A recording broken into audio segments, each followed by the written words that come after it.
धर्म, आस्था, विश्वास और उपासना ये लोक जीवन की धरोहर मान्यताएं हैं, वो भी ऐसी जिनके इर्द गिर्द सैकड़ों रीति रिवाज और परंपराएं तह लगाए बैठी हैं। ना जाने कितने पुरखों और बरसों से परत उठाए तो हैरानी तक आंखें फाड़ लें। नमस्कार, मैं हूँ अलका झा। स्वागत है आपका रियल एक्सप्रेस पर।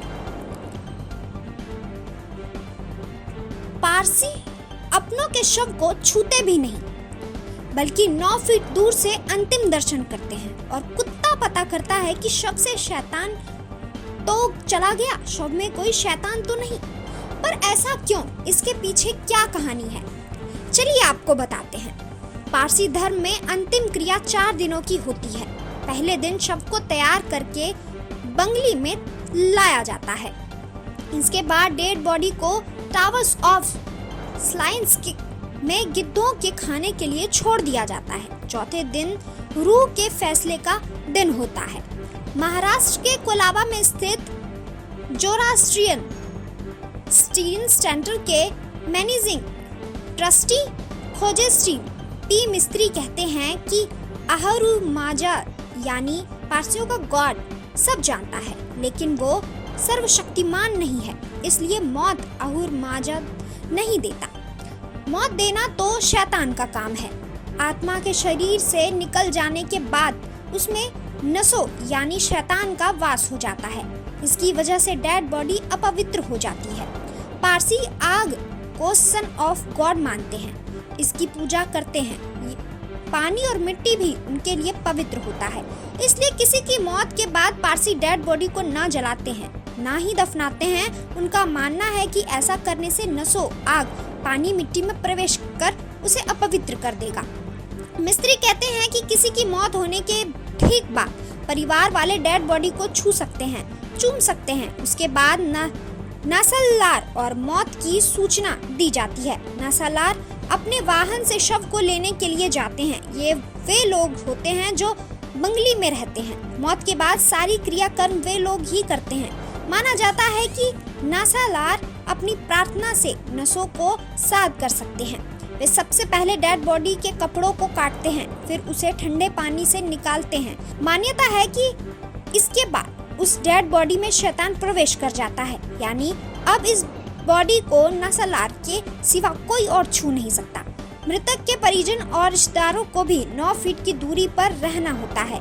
इसके बाद बॉडी पर गौमूत्र लगाया जाता है, फिर उसे सफेद रंग की सदरा और पैजामा पहनाते हैं। सदरा मलमल के कपड़े का अंदर पहनने वाला वस्त्र होता है, जो प्यूरिटी का प्रतीक है।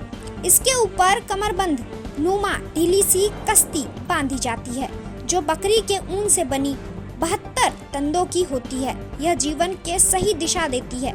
इसे डायरेक्शन फाइंड कहते हैं। मान्यता है कि कुत्ता देखकर पता करता है कि शरीर से शैतान निकल गया या नहीं। बंगली में ले जाने वाले बाद डेड बॉडी को 3 संगमरमर के बने स्लैब्स पर रख दिया जाता है। उसके बाद नासालार हाथ में किलो लेकर बॉडी के आसपास क्लॉकवाइज 3 दफा घूमते हुए अपने मंत्र पढ़ते हैं। इसके बाद बॉडी को स्लैश से उठाकर स्ट्रेचर पर रखा जाता है। इस दौरान नासालार हाथ में कीलें लेकर एंटी क्लॉकवाइज घूमते हैं, ताकि शैतान कील की सीमा के अंदर ही रहे। इसके बाद कुत्ते को वहां लाया जाता है, जो इस बात की तस्दीक करता है कि मृत आदमी कहीं जिंदा तो नहीं है, उसके प्राण निकल गए या नहीं। अगर कुत्ता भौंकता है तो इसका मतलब है कि आदमी जिंदा है। इस दौरान 2 पारसी पुजारी यानी अथोरान प्रेयर करते हैं। दोनों सफेद कपड़े के जरिए खुद को एक दूसरे से बांधे रहते हैं, ताकि शैतान 2 लोगों की ताकत को देखकर डरे और बाहर नहीं निकल सके। मिस्त्री की मुताबिक 50 से दशक में एक दफा ऐसा हुआ था, जब कुत्ता मृत शरीर को देखकर भौंकने लगा था। बाद में पता लगा कि वह आदमी कोमा में था। दादर ईस्ट में अथोरान इंडस्ट्री, जो पारसी धार्मिक शिक्षा का केंद्र है, यह पूरी दुनिया में सिर्फ मुंबई में है। यहाँ के प्रिंसिपल डॉक्टर रियमन की कंजिया बातें हैं कि अगर मौत शाम को हुई है तो बॉडी को रात भर बंगली में रखा जाता है। इस दौरान फर्जियात होती है। डेड बॉडी के पास फूल, चंदन और अग्नि लाई जाती है। माना जाता है कि चंदन की खुशबू से आगे शैतान नियंत्रित रहता है और अग्नि से दूर भागता है। आपके बारे में ऐसा क्या कहना है? ऐसे ही अपडेटेड न्यूज़ के लिए स्टोरीज के लिए जुड़े रहिए रियल एक्सप्रेस के साथ।